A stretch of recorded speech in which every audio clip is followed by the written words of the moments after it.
well after what seems like a really long, horrible winter, we've finally got some good weather, and that means one bait to me, it's meat. I absolutely love fishing this bait in the spring when the carp really want to feed themselves up after a long winter. So let's get on the bank, have a little look at the bait, have a look at the rigs and see how we can catch a few fish on it. So the bait itself is really simple. All I've got is some 6mm luncheon meat. I use the plum roast stuff, generally the stuff in the green tins, but if they haven't got it, I will use the chopped ham with pork one. I'm not that fussy. The chopped ham with pork one is actually a bit less fatty, so, but purely as a confidence thing, I tend to stick to the green tin plum roast. I use just a normal 6mm meat cutter. I actually like the more traditional style ones, just because I get a few like misshapes in there, which I find are really good for the hook.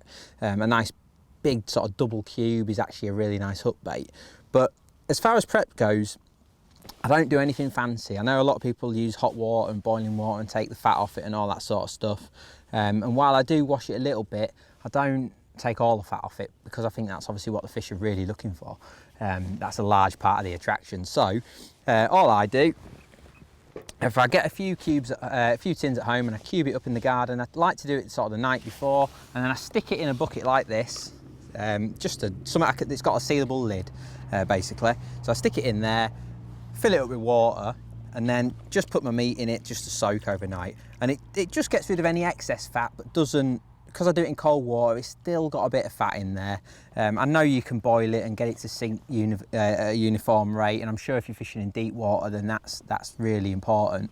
But I just think that the attraction that fat has is more important than getting the bait to sink uniformly, personally anyway. So that's it. I just stick it in there, cold water overnight, let the fat sort of come off it, and that's it. So I've just done a couple of tins for today. Don't need a lot of meat, and I'll explain why in a little bit. At spring, you don't need much bait. It's really effective stuff, this. The pulling power of it is immense. So we won't worry about doing loads of meat. Gone are the days where you can get through a case of it. That just doesn't seem to be the case anymore. More of it now is trap setting, especially in the spring, feeding small amounts of a cad pot, sitting really accurately over the top. That's going to be the game today. So that's what we're going to do. We're going to target a spot by the island, and we'll do that. So let's get onto the rigs now. I'm at Yoke Hill Farm again today on the figure 8 pool, like I was in the last video. I just had to come back because I really enjoyed the fishing and catching those big lumps. And I said in that video that I wanted to try meat, so here I am going to give it a little go. And to be honest, the rigs are identical to last time. I fish hard pellets and meat very similarly, especially in the spring. Like I said on the last video, the water is quite clear here, and you know, you can see the odd fish moving around, and I've had it, you know, I had it the other day with that great big fish I caught, and no doubt I'll have it today where I catch the odd one as the meat's falling through the water. And I just think that having that strung out shotting pattern just suits meat as well. I'm not going to be fishing it in dead shallow water like you probably would do on some snake lakes. Big fish what we're trying to catch here today, so there's no need for going in really shallow water just yet. That can wait for the summer. So because I'm trying to do everything with a bit more finesse, maybe catch an odd one on the drop, I've got the same elastic as last week. I've got that 10 Dura hollow, just a real nice sort of all-rounder, and I've got that same 4x10 F1 maggot float as well. Like I say, I'm presenting it in the same way. I've got strung out number 11s just down the rig, and it's a bit shallower this week. It's probably 2.5 foot up against the island.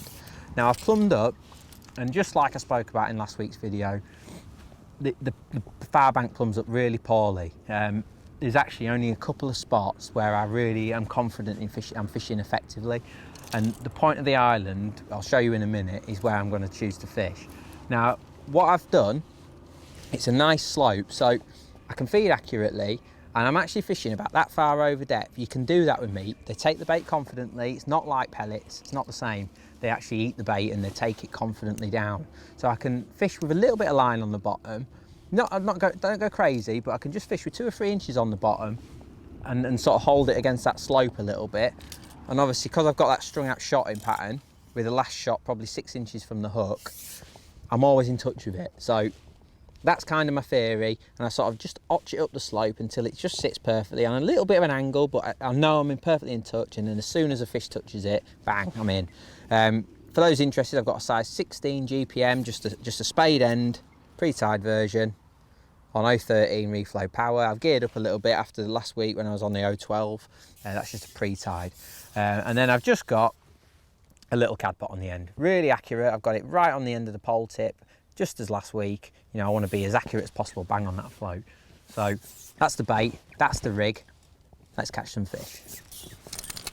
Right guys, so let's kick the session off.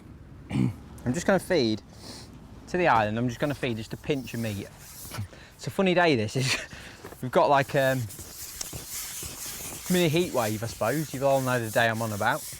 Absolutely glorious, 20 degrees, and all the fish are sat on the top. So it might be a bit tricky to catch one, but we'll try.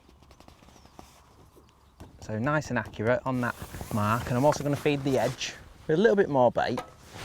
Probably quarter of a cup, something like that. And that'll kick his 2 swims off quite nicely. Yeah, probably quarter of a pot I'm going to put in there. I'll just put that down the edge. Try and catch one across, and then hopefully end off on a nice little edge session. So we'll just pop that in down there, on the mark. Nice. Just see that meat, it's so attractive. And then the process of actually catching one begins, which can take some time, but I'll talk you through it because it's all about patience. Okay, so that's the swims fed. Now let's get on with it.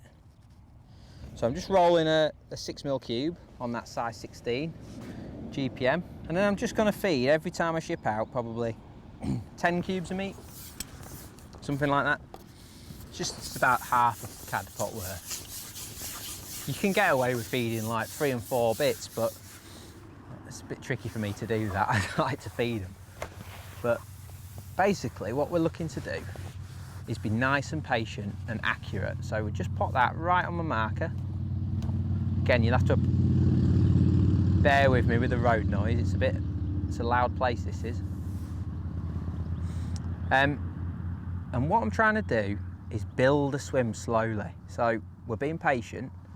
Obviously, 5 hours is a long time to catch fish, especially when you're fishing meat, because you tend to catch big fish. So don't worry that you're not getting bites all the time like you would do with like soft pellets and maggots and stuff when you're building a weight differently.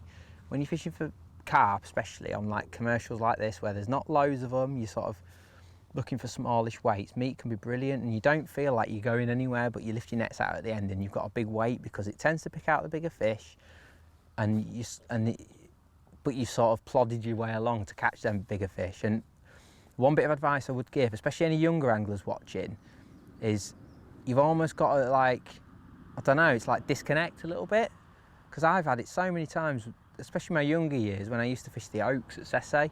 Meat at this time of year, meat was fantastic. It was the best bait. It had like a little window where meat was the bait to be on, and it was tend to be days like this. And I could never make it work when I was younger. I was probably 18, 19 at the time, and it was the main reason was I was too busy. I was always throwing a bit of meat in. I was cattying meat in. I was coming back and feeding too often.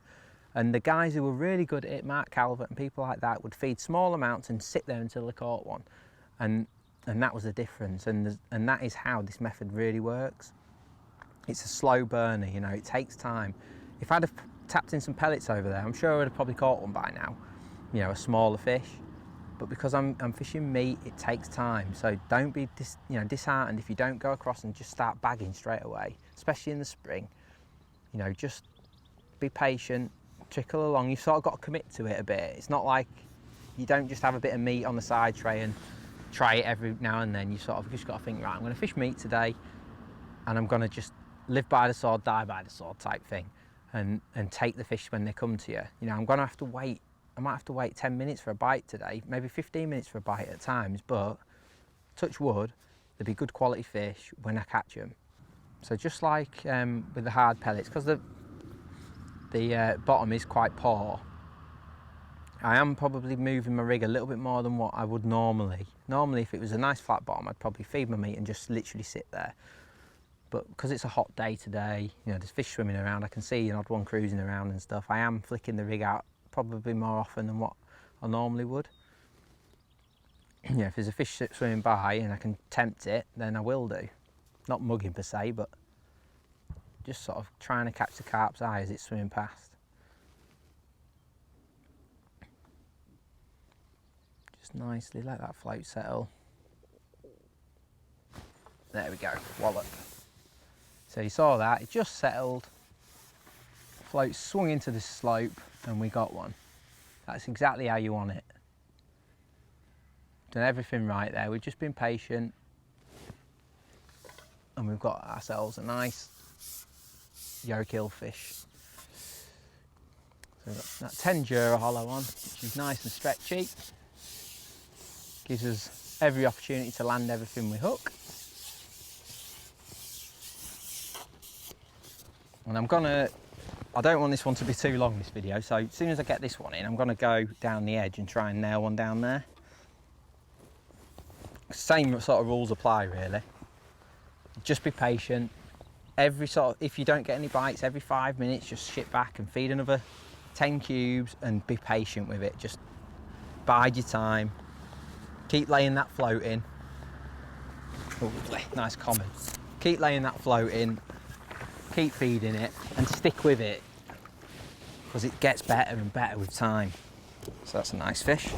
Probably £5 probably. Nice common. Very nice. Slip the hook out. Calm down. Slip the hook out. And let's get down the edge.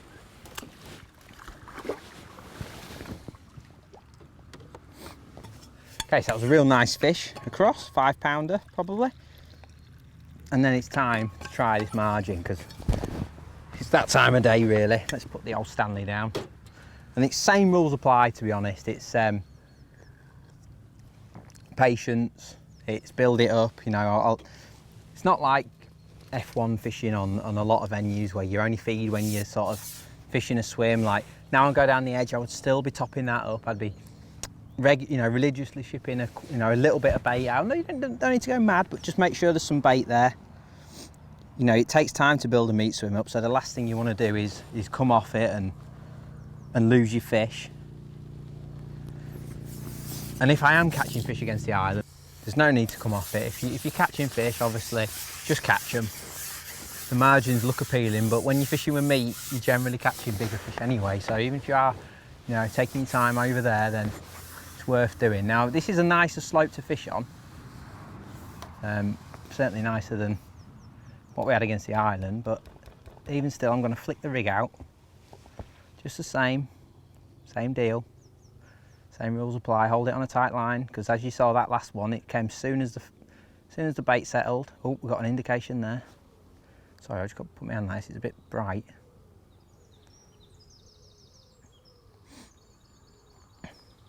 And these fish down here, oh, I missed it. It's all right, doesn't matter.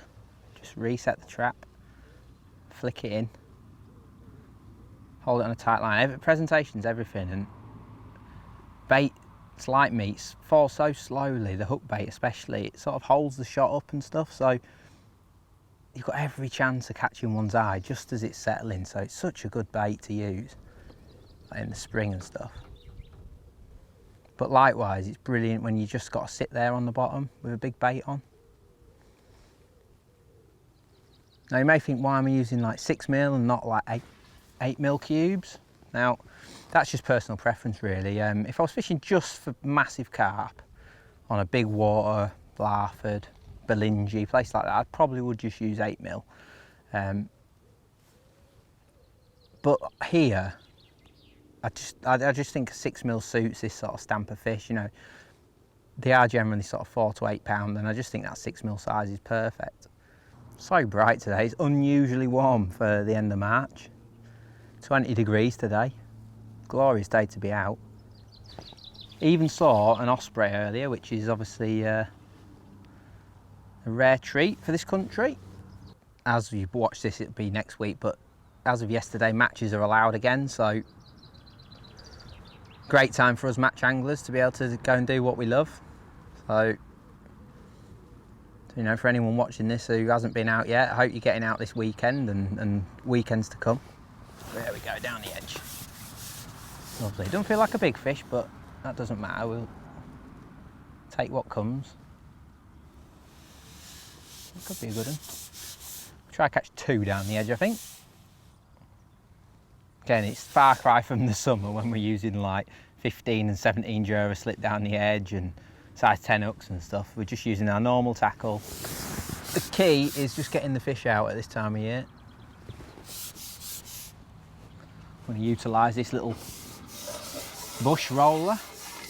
This looks primed to ship back in, to be honest. It's grown up a bit since I've hooked him, this one. Lovely meat fish. 4 pounder probably.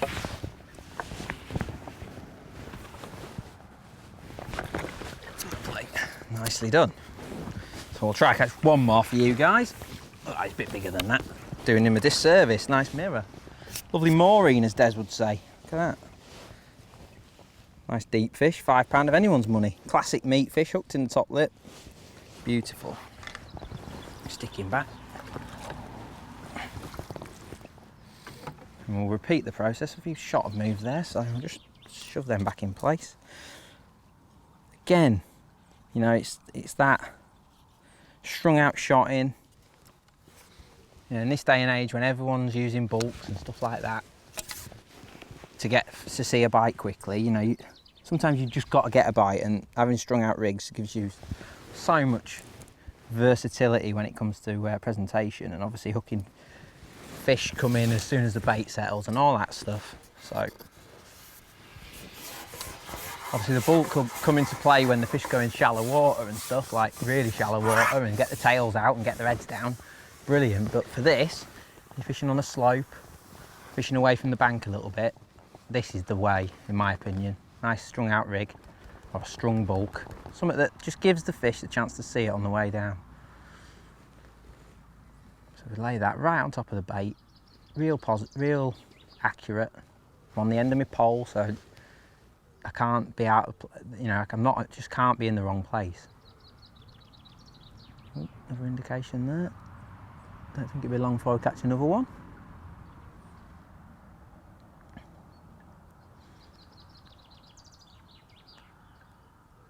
And when it comes to the edge, obviously getting your timings right is so important, and by that I mean, you know, being in the right place at the right time. So in spring, because I'm fishing a little bit further away from the bank, there is the opportunity to fish in sort of 3-4 foot of water and catch them a little bit earlier in the day.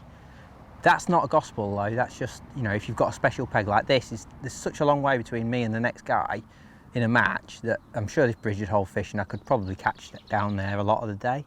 But in a normal situation, I'd certainly try it with 2 hours to go in spring, just because you might catch an odd fish. You know, it's not bagging day, so you can go down there and catch an odd one and still be in the race. So just bear that in mind. Obviously, I'd probably feed it halfway through the match and then try it like 2 hours to go sort of thing. Missed the bite then, funny bite. And then go from there. That would be sort of my sort of gamble, and then look to be on it for the last sort of half an hour for sure, because there's bound to be an odd cruiser down there that's coming for a look and a bit of a snifty of meat, because they can't resist it at this time of year. Just while I'm waiting for my last fish, there's another great place obviously to fish in this time of year as well. Not on a day like today, it's too bright and still, but on a normal sort of spring day, down the track is obviously a brilliant place to fish meat. Short, maybe 5-6 metres. Yeah, there we go. Can be a great place to fish just because you can feed it by hand, trickle it in all day and then go on it in the last hour. It's a swim that loads of anglers have caught loads of fish on, and especially in the spring when the fish sometimes want to be in the deep water still, it can be brilliant. Another good fish here. Not as big as last time, I don't think, but another good fish, as they are at Yoke Hill, especially on the meat. A nice little feisty sort of 3 pounder, but a good one to end on. Oh, it's a bit smaller than that, 2 pound maybe. Des would say that one was 10 ounce, but we all know Des gets his weights wrong. It's a bit of a funny one, him. But he'll do. That's a nice little video, that. Nice little 2 pounder to end on. Don't forget to like, subscribe, share it, do whatever you want. I don't, you know, just do whatever you want. We'll see you again on the next video.